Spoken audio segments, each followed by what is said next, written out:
အားလုံးပဲနေပါဒီနေ့မှာတော့ထောင်နဲ့ရေခဲကျန်းတော့ဝယ်စားမှာပေါ့နော်ဒီမှာပါ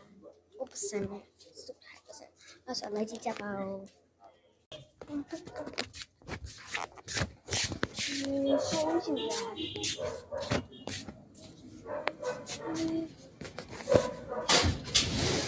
ီဘာကြီးလဲ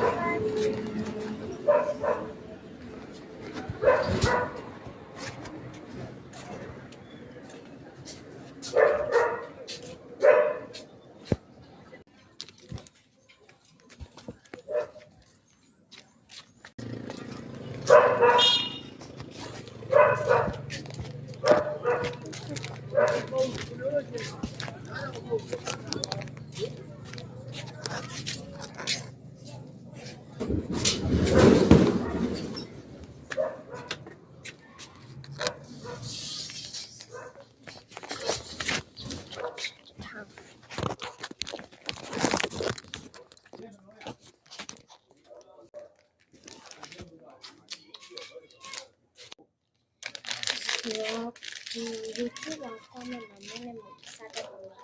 ။ဒီဟာပဲမနဲ့အကုန်စားပြတယ်။တော့ဆိုတယ်ကိုယ်တို့ခောက်အပြင်မှာကြတော့ကြာလာ။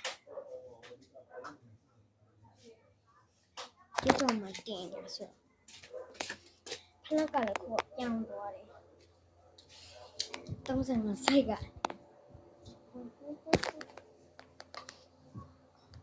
အဲ့စားရဟာလည်းတင်ကြကောမမမန်းတဲ့ဟာတွေကိုအကုန်လုံးစားပြန်မယ်မနက်ဖြန်ကြလို့ရှိရင်တော့တင်ဖြစ်မှတင်မှာပေါ့နော်စနေနေ့ကျရင်တော့လုံးဝမတင်တော့မနက်ဖြန်ကတင်ချင်မှလည်းတင်မှာစနေနေ့ကလည်းရွာနေပြီးတော့ပြန်လာမယ်နေ့ဆိုမနေ့ဖြန်ကြလို့ရှိရင်ရွာကိုသွားမယ်အခုကတော့ရင်ခုအဲ့ကြောင့်မလို့လာတင်ပြပါတတာ